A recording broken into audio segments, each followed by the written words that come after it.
Halo kawan pajak. Bertemu kembali di podcast Pijak, Binjai Bicara Pajak. Bertemu kembali dengan kami, Bu Nulu dari KW Pratama Binjai. Perkenalkan dengan saya Vivi Devlin dan abang ganteng kita. Perkenalkan, nama saya Fajar Rizky. Bertemu kembali di podcast edisi akhir tahun nih bang. Akhir tahun Gimana? ya, tutup buku. Tutup bukunya, udah siap-siap mau kemana nih bang? Akhir tahun ini. Siap-siap liburan ya. Pengennya gitu ya. Iya. Tapi sebelum kita liburan, kita ngasih tahu info-info terkini tentang perpajakan dulu nih ke wajib pajak bang. Untuk penutup akhir tahun ini apa nih enaknya tema kita? Yang paling hangat dan yang akan dirilis di tahun depan 2025. yaitu Cortex. Cortex, edukasi Cortex. Cortex. Hari ini kita akan bicara Cortex wajib pajak. Untuk memulainya itu sebaiknya kita jelasin dulu sebenarnya apa itu Cortex bang Fajar. Oke. Jadi Cortex itu adalah sistem inti administrasi perpajakan di Indonesia yang fungsinya itu untuk memudahkan wajib pajak. Jadi aplikasi ini direncanakan untuk memudahkan wajib pajak, di mana ini bukan hal yang baru. Bukan hal yang Sudah baru. ada di peraturan Presiden nomor 40 tahun 2018 KPP. Jadi ini udah lama rencana. 2018. Iya. Itu KPP. Terus nanti kira-kira apa nih bang yang menjadi latar belakang kenapa sih sistem administrasi perpajakan perlu diperbaharui? Nah, ini kan aplikasi kita saat ini tuh terbagi-bagi, ada banyak ya, ada IREK, ada Innova, ada DJP online, gitu kan. Jadi kedepannya nanti di Cortex ini semua itu akan disatukan, Kak Vivi. Jadi satu rumah ya bang? Iya. Ya? Kemudian ada lagi alasan lain? Nah, menyangkut dengan yang tadi, sistem perpajakan kita belum mencakup semua proses bisnis. Yang kedua, peningkatan beban akses dan pengelolaan data. Dan yang ketiga, perkembangan dunia digital terkini. Jadi kita sistemnya itu mengikuti perkembangan zaman dan teknologi. Harus up to date ya kan Iya. bang Fajar? Oke. Gimana nih wajib pajak? Kelihatannya menarik ya. Ada beberapa rumah di DJP yang mau dijadikan satu. Kemudian nanti semua permasalahan atau kewajiban dan hak perpajakan wajib pajak bisa dilakukan di satu rumah itu. Nah, tujuan pembangunan Cortex sendiri nih bang, apa nih? Nah, Goal utamanya? iya. Jadi kembali lagi kayak alasan yang pertama tadi, kan itu mesti terbagi-bagi, nanti disatukan dan untuk kemajuan ikut kemajuan digital gitu ya. Jadi tujuannya itu adalah untuk memodernisasi sistem administrasi perpajakan yang ada saat ini. Jadi Cortex ini mengintegrasikan seluruh proses bisnis inti administrasi perpajakan, mulai dari pendaftaran, pelaporan, pembayaran, hingga pemeriksaan dan penagihan. Wow, Begitu. komplit sekali tuh bang. Iya. Kalau bisa dibilang itu udah dari hulu ke hilirnya Iya. perpajakan ya bang, dijadikan satu rumah. Sangat menarik. Terus kalau misalnya udah dari 2018 nih direncanakan, kapan rilisnya bang kira-kira? Nah, jadi rilisnya itu insya Allah mudah-mudahan Kak Vivi di 1 Januari 2025 kawan pajak. Sebentar lagi.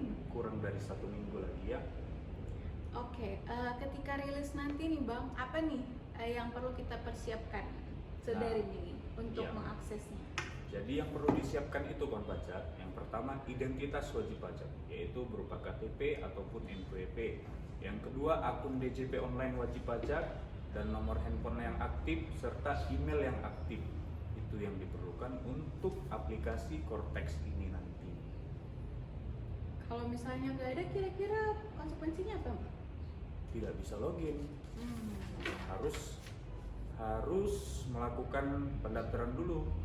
Seperti itu. Kalau misalnya sekarang yang dibilang-bilang orang pemadanan data itu ada hubungannya ke Ya. Cortex nanti? Tentu itulah hubungannya untuk ke Cortex ini. Jadi harus dipadankan dulu NIK kita menjadi NPWP supaya bisa mengakses atau login ke aplikasi Cortex. Kita tahu udah padan atau belum gimana tuh bang? Tinggal kita login ke akun DJP online kita lihat di bagian profil apakah di situ sudah tertera tulisan valid. Warna hijau ya Bang berwarna ya. hijau. Selain warna hijau berarti wajib pajak harus melakukan pemadanan data terlebih dahulu.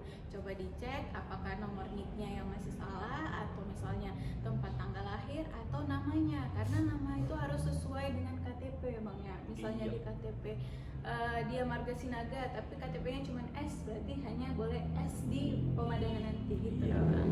Benar sekali. Diusahakan sampai dia berwarna hijau ya wajib pajak, ada tulisan valid. Kemudian balik lagi Bang ke Cortex nanti. Isi Cortex itu apa aja nih nanti? Nah, jadi isinya nanti itu semua kebutuhan mengenai perpajakan di Indonesia, kawan pajak. Mulai dari daftar, bayar, lapor, pengaduan, hingga bisa kawan pajak itu meminta untuk dilakukan layanan edukasi soal perpajakan.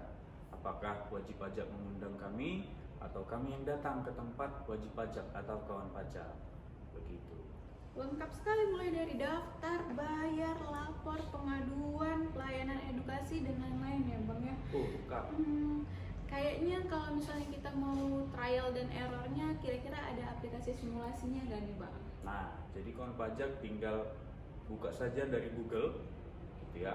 Ketikkan www.pajak.go.id/cortexdjp, CORETAXDJP. Nanti ada tulisannya di bawah.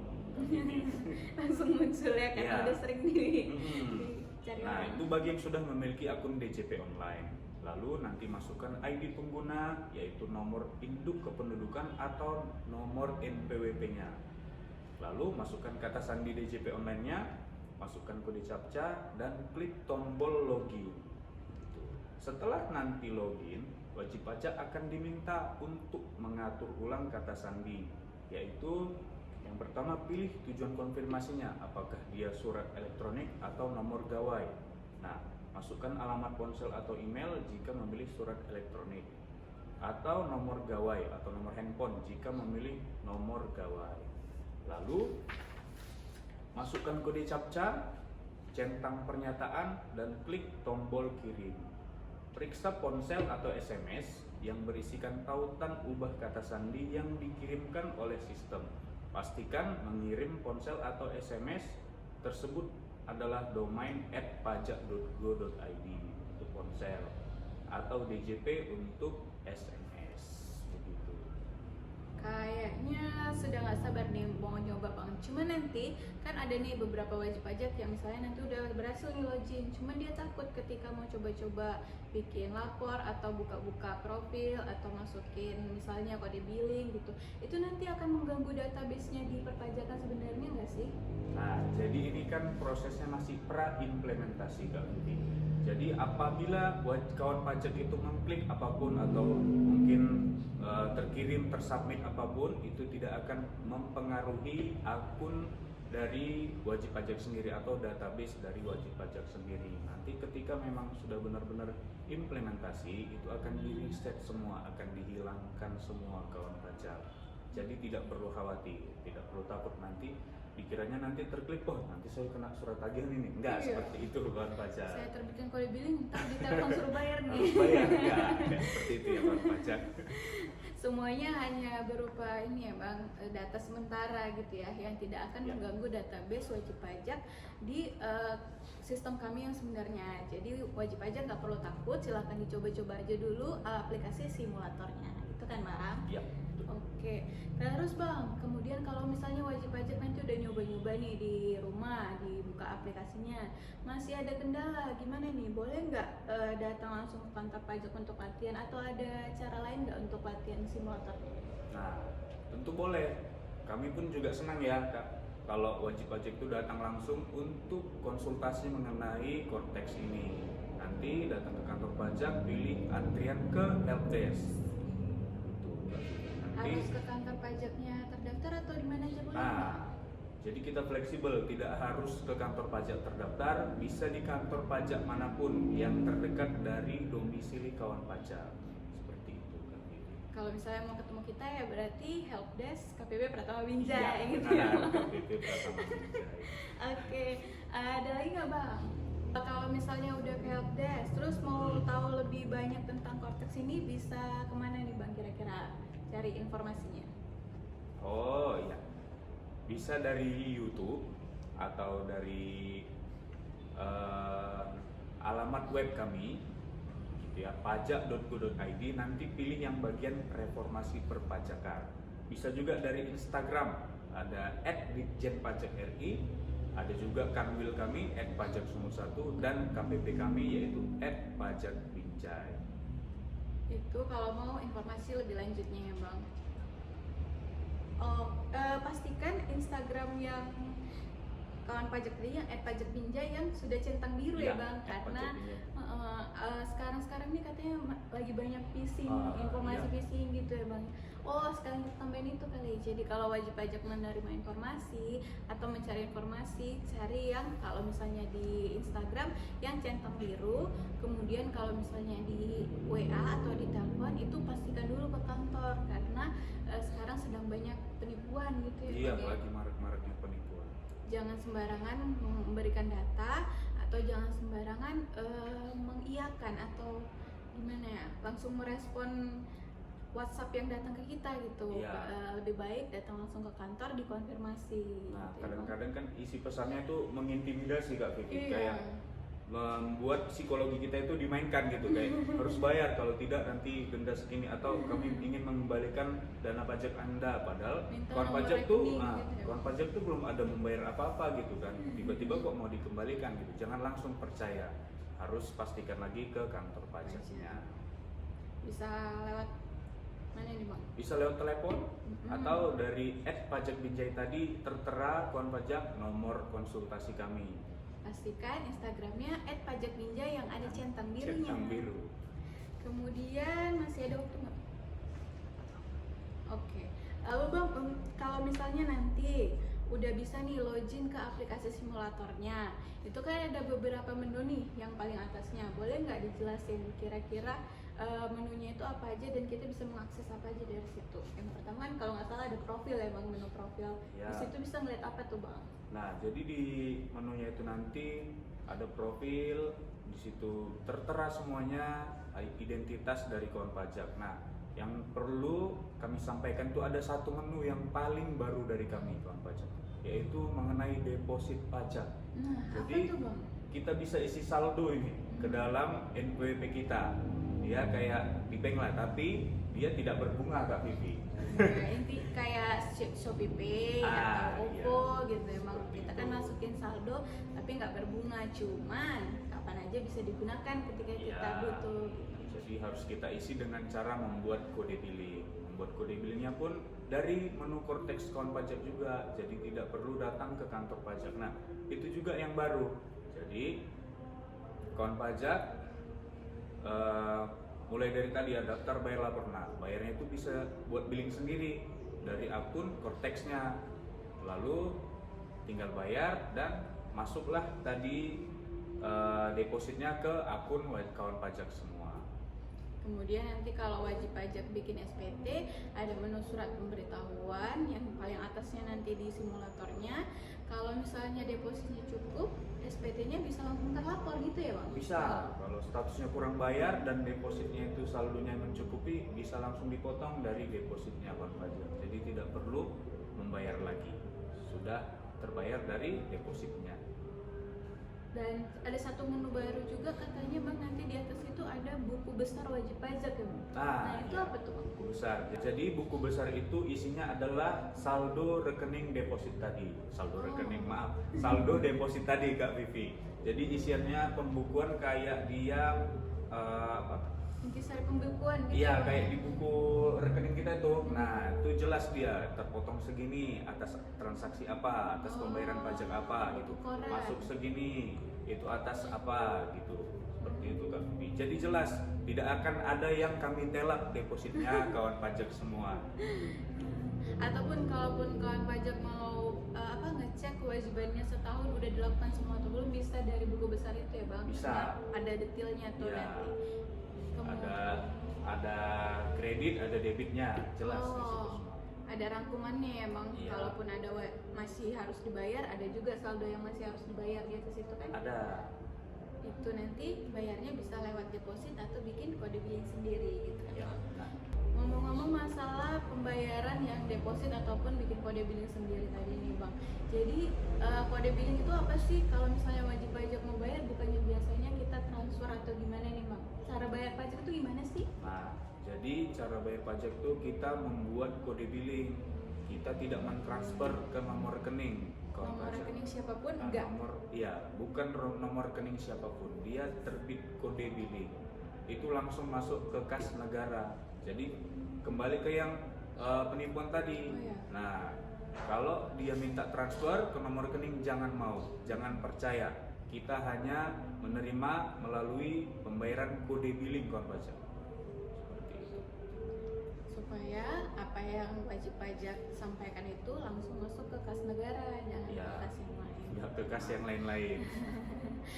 Kemudian kalau misalnya nanti wajib pajak coba-coba bikin SPT kemudian lebih bayar. Nah, ada sistem baru katanya ketika SPT lebih bayar ya Bang. Jadi ketika dia restitusi kita nggak ngirim permintaan nomor rekening lagi. Ya, jadi nanti masuknya kemana Bang? Maksudnya kita kembalikan ke rekening si wajib pajak. Terus wajib kawan pajak harus mengisi juga nanti identitas nomor rekening yang wajib pajak gunakan supaya nanti masuknya ke situ bukan ke yang lain-lain seperti itu. Jadi yang pertama harus dipastikan nanti di menu profil tadi ya Bang. Ya. Nanti ada menu nomor rekening. Nah, pastikan nomor rekening yang di situ adalah nomor rekening wajib pajak yang valid, yang masih digunakan, sehingga nanti kalau misalnya wajib pajak bikin SPT lebih bayar, ada yang harus dikembalikan, nanti langsung kami kembalikan ke nomor rekening yang terdaftar itu gitu ya Ya. Bang. Kemudian katanya nanti untuk lapor SPT nih Bang, sedikit tambahan. Lapor SPT di 2025 nanti kan yang dilaporkan 2024 nih. Ya. Itu nanti akan dari Kortex atau DJP online nih Bang? Nah, jadi mengingat setiap tahunnya kita selalu overload gitu ya. Jadi khusus untuk yang SPT tahunan ini baik pribadi maupun badan itu masih menggunakan DJP online kawan pajak. Jadi belum melalui Kortex. Mudah-mudahan nanti di tahun depan lagi baru SPT tahunan melalui Kortex. Sudah Seperti itu. full Kortex yang berfungsi ya Bang. Iya. Kemudian nanti kalau misalnya mau lapor SPT itu kan masih DJP online. Katanya nanti kalau misalnya lupa password atau mau registrasi pertama kali itu tampilannya beda ya Bang? Apa tuh? MFWA ya? Ya, kalau nggak salah. Itu MFA. Jadi kita perlu verifikasi lagi melalui email kawan pajak seperti itu. Jadi mulai sekarang pastikan email dan nomor telepon yang terdaftar di pajak itu adalah email dan nomor telepon yang valid gitu Iya, Bang, ya. yang dimiliki benar-benar oleh kawan pajak masing-masing. Kemudian Bang, nanti untuk di Kortex, kalau misalnya DJP online sekarang kan misalnya lupa password atau mau registrasi itu kan butuh EVIN. Nanti di Kortex nanti butuh EVIN juga nggak? Jadi di Kortex nanti tidak perlu EVIN lagi kawan pajak. Itu kalau lupa tidak perlu lagi telepon kantor pajak, WA atau datang untuk meminta EVIN-nya. Itu tidak digunakan lagi nanti kawan pajak. Jadi nanti kalau misalnya mau mengganti-ganti password gitu butuh apa nih? Butuh email saja. Oh, jadi pastikan email dan nomor telepon adalah nomor Iya. telepon yang valid gitu ya Iya. Bang ya. Dan nomor telepon yang terdaftar itu bisa menggunakan provider apa saja ya Bang ya? Semua provider bisa. Yang penting ada pulsanya. Jangan nol. Kalau nanti ada kode OTP terkirim biar bisa masuk gitu Iya. ceritanya memang ya. Kemudian info-infonya juga untuk wajib pajak badan nih Bang. Katanya nanti nggak perlu sertifikat elektronik lagi. Itu benar nggak Bang infonya? Nah, itu benar. Jadi untuk penandatanganan semuanya nanti tidak perlu menggunakan sertifikat elektronik si NPWP badan atau perusahaannya kawan pajak. Tapi si direkturnya atau penanggung jawabnya itu wajib mendaftarkan sertifikat elektroniknya yang diganti nanti namanya jadi KODJP, Kode Otorisasi Direktorat Jenderal Pajak. Jadi nanti harus mendaftar dulu semua PIC atau penanggung jawabnya untuk pendaftaran KODJP tadi. Itulah nanti yang akan menggantikan sertifikat atau tanda tangan elektronik gitu Iya. Bang, ya. Jadi untuk wajib pajak badan dipastikan direkturnya atau penanggung jawabnya atau yang biasa nanda tangan yang berkas itu sudah mendaftarkan dirinya untuk mendapatkan kode otorisasi. Nanti setiap kali wajib pajak mau submit faktur atau submit SPT itu butuh kode otorisasi itu gitu ya Iya. Bang ya.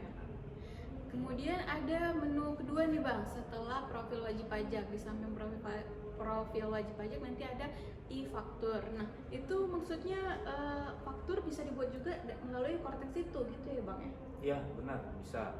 Jadi nanti kawan pajak yang aplikasi pembuatan faktur saat ini itu tidak digunakan lagi.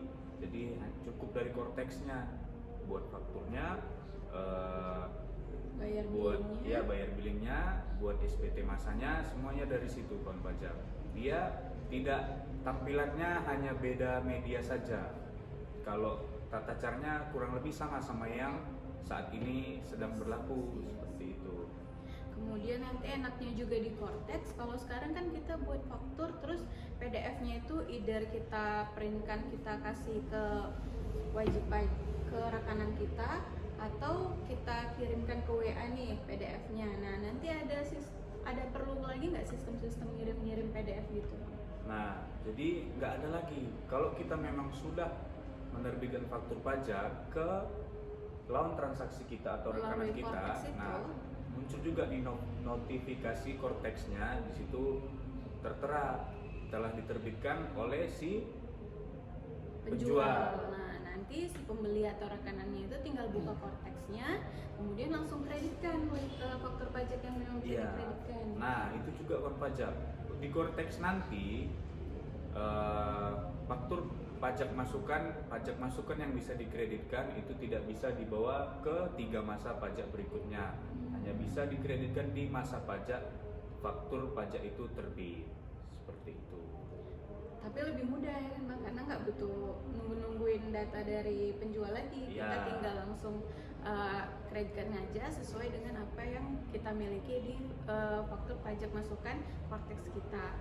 Kemudian katanya juga untuk pegawai nih Bang, untuk bukti potongnya gitu juga ya, ketika perusahaannya nerbitin bukti potong, si pegawai bisa akses masing-masing dari Cortex-nya, benar nggak Bang? Iya, benar, bisa kawan pajak. Jadi pokoknya apapun yang diterbitkan oleh rekanan, lawan transaksi, perusahaan pemberi kerja gitu ya, akan masuk ke akun Cortex kita juga di bagian notifikasinya. Jadi tidak perlu khawatir, kayak kita kan awal tahun sudah mulai lapor SPT tahunan, kita kan perlu bukti potong A1 ataupun A2. Jadi nanti kedepannya kita tidak perlu lagi untuk menghubungi bendahara, mana bukti potong saya gitu. Lihat saja dari Cortex-nya di bagian notifikasi, jika sudah diterbitkan akan muncul di situ kawan pajak. Langsung bisa kita laporkan SPT kita. Iya. Menarik ya Bang, Cortex nanti sangat Sangat memudahkan. Oke, itu dulu pembahasan kita untuk hari ini ya Bang. Sampai bertemu di podcast bijak edisi tahun berikutnya. Kami mohon maaf jika ada kesalahan kata dan perbuatan. Sampai jumpa di episode selanjutnya. Dadah. Dadah.